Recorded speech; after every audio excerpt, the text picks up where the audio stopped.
Morning students. पिछले video में हमने किताबे कविता का कुछ भाग पढ़ा था, जिसमें हमने पढ़ा था कि आज के समय में कंप्यूटर के अत्यधिक प्रयोग के कारण किताबों के प्रति लोगों की रुचि कम होने लगी है। आइए आज आगे की कविता को समझते हैं। वह सारे उधड़े उधड़े हैं, कोई सफ़ा पलटता तो एक सिसकी निकलती है।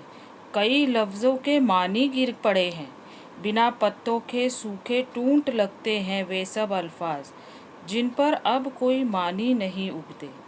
वह सारे उधड़े उधड़े हैं, उधड़े उधड़े यानी बिखरे हुए। कवि कंप्यूटर युग में किताबों और मनुष्यों के बीच बढ़ती हुई दूरी का वर्णन करते हुए कहते हैं कि एक समय था जब ये किताबें हमारे साथ रहकर हमें हमारे रिश्तों संबंधों के बारे में बताती थी। वे सारे संबंध अब उधड़ गए हैं, टूट गए हैं। रिश्तों की ताकत खत्म होते ही ये किताबें महत्वहीन हो गई है। कोई सफ़ा पलटता तो एक सिसकी निकलती है। यहाँ पे शब्दार्थ देखिए, सफ़ा यानी पन्ना, पेज, इक यानी एक, सिसकी यानी आह निकलना यानी धीरे धीरे रोना। कोई सफ़ा पलटता तो एक सिसकी निकलती है। अब पन्ने पलटने पर हमारे गले से करुण सिसकी यानी करुण आह निकलती है। कई लफ्ज़ों के मानी गिर पड़े हैं।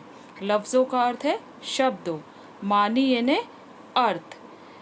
आज व्यक्ति और किताबों के बीच का दायरा इतना सिमट गया है कि उनके शब्दों के मान सम्मान या अर्थ गिर चुके हैं, यानी कई शब्द अपने अर्थ खो चुके हैं।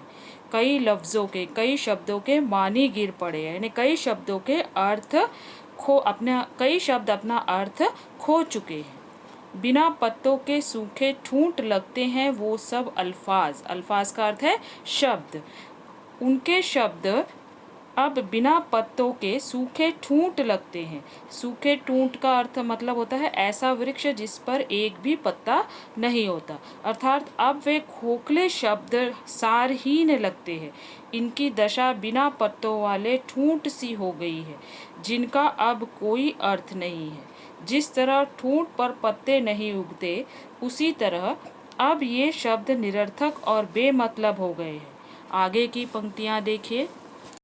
जुबां पर जो जायका आता था, जो सफ़ा पलटने का, अब उंगली क्लिक करने से बस झपकी गुजरती है।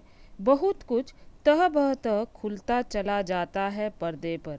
किताबों से जो जाती राबता था कट गया है।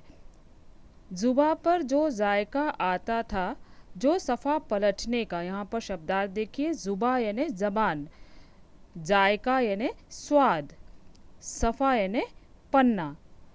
यानी कवि किताबों और कंप्यूटर के पृष्ठ पलटने के तरीकों के बारे में कहते हैं कि जब किताबों के पन्ने पलटते थे तो हमारी ज़ुबान पर इन शब्दों का स्वाद आ जाता था, अर्थात पन्ना पलटने के सुखद एहसास से मन गदगद हो जाता था।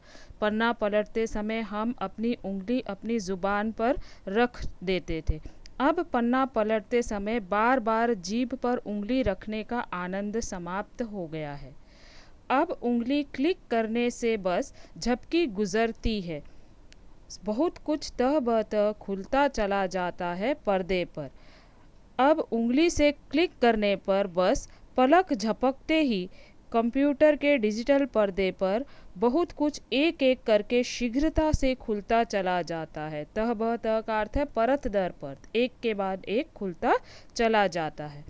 किताबों से जो जाति राबता था कट गया है। जाति का अर्थ है निजी यानी व्यक्तिगत, राबता यानी संपर्क।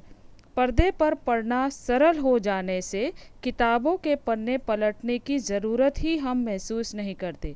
इसके कारण लोगों का किताबों से बना हुआ निजी संपर्क यानी व्यक्तिगत नाता अब टूट गया है। इस प्रकार इन पंक्तियों में कवि ने बताया है कि कंप्यूटर पर एक क्लिक करते ही बहुत कुछ एक एक कर शीघ्रता से खुल जाता है। यही कारण है कि किताबों से हमारा संपर्क का दायरा कम हो गया है। इस कविता का अंतिम भाग हम अगले वीडियो में समझेंगे। धन्यवाद।